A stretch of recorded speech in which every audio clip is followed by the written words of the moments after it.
We had the markets trading lower for a second day running. Take us through what you're expecting for the trading week ahead. I think compared to last week, we have earnings announcement really were the drivers of the performance of the market last week. And I think we can expect, a tempering of the market with the results that East African breweries announced. Obviously, as you have indicated, they were rather disappointing due to the finance costs. And I think that has played a role in tempering the upsurge in the market that we've seen over the past few weeks. The other factor I think that also important is that as we near to the general election, I think that is also a key factor that will determine the level of investment activity that we see in the market going forward. Before we drill down into East African breweries' results that were released, as you say, on Friday during the course of the session, Einstein, let's take a look at the political temperature in the country right now, because we've been reading headlines on this end regarding blasts over in Kenya and, violence that's spurring up as a result of the run-up to the elections. What's sentiment like on the ground right now?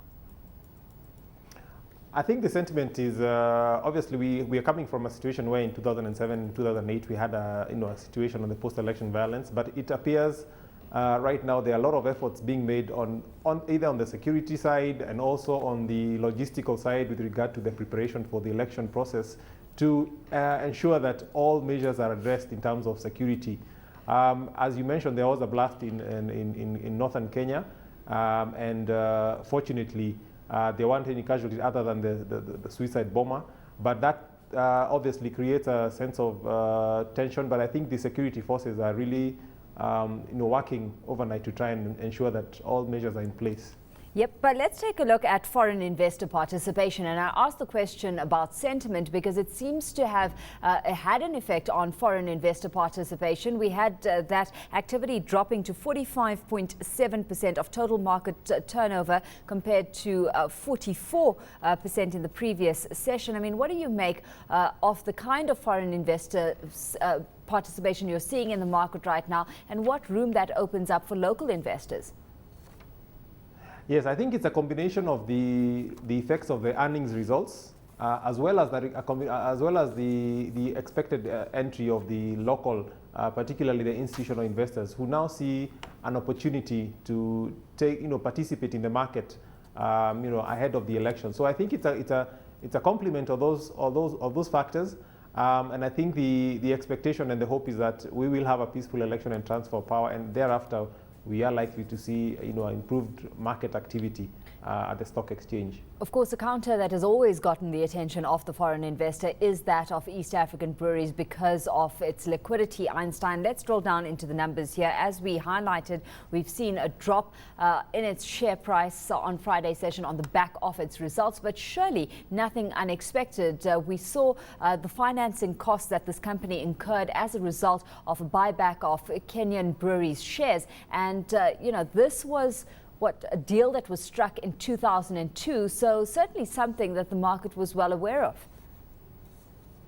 Yes, I think this arrangement goes back to 2002 when the company had to enter into an agreement with SAB Miller on the exit and their participation in the Kenyan and Tanzania markets, and that involved participation in SAB Miller taking up a 20% stake in Kenya breweries, and the vice versa in the Tanzanian market. Now in 2010, 2011, that deal was now nullified, and East African breweries had to buy back the share of Kenya breweries and also exited Tanzania breweries and sought to buy a stake in Serengeti brewery. So these transactions are already required a significant level of capital outlay, and so the company incurred a significant borrowing obligation. And I think that therefore, as you quite rightly put it, that is something that was the market was well aware of. But I think the foreign investor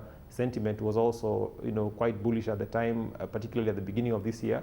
But as you said, nothing surprising. It was expected that this would have an impact on the company's profitability. What's your outlook for the company moving forward, looking at its growth and expansion strategy that it's currently got in play, Einstein? Because it's as a result of that we're seeing a lowering of its dividend payouts, and that's certainly affecting investor sentiment as well.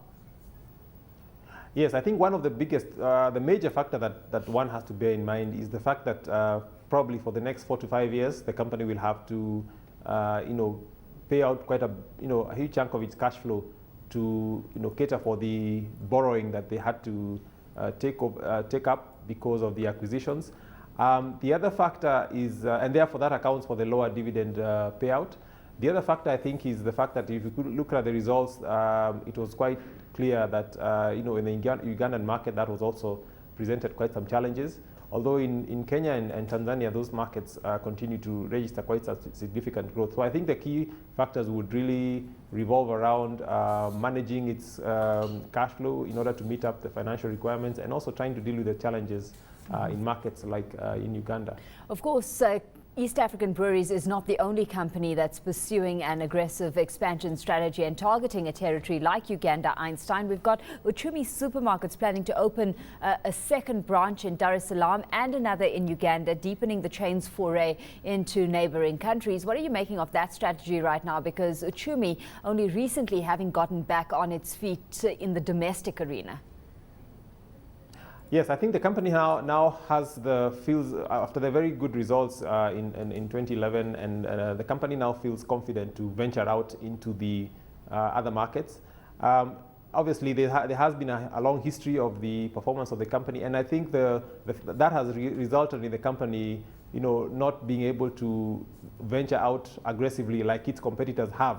And obviously, the retail market in the region is growing significantly, and they therefore felt that they need to get a share of that market. So having had a very successful business in Uganda, as it is the branch in Kampala, I think the next strategy therefore was to seek to get additional capacity in that market as well as in Dar es Salaam. So I think the opportunities are therefore quite promising, but I think it's also important that they have to play a catch-up game, because their competitors like Nakumatt have been in those markets, and therefore will not waver in continuing to grow that market.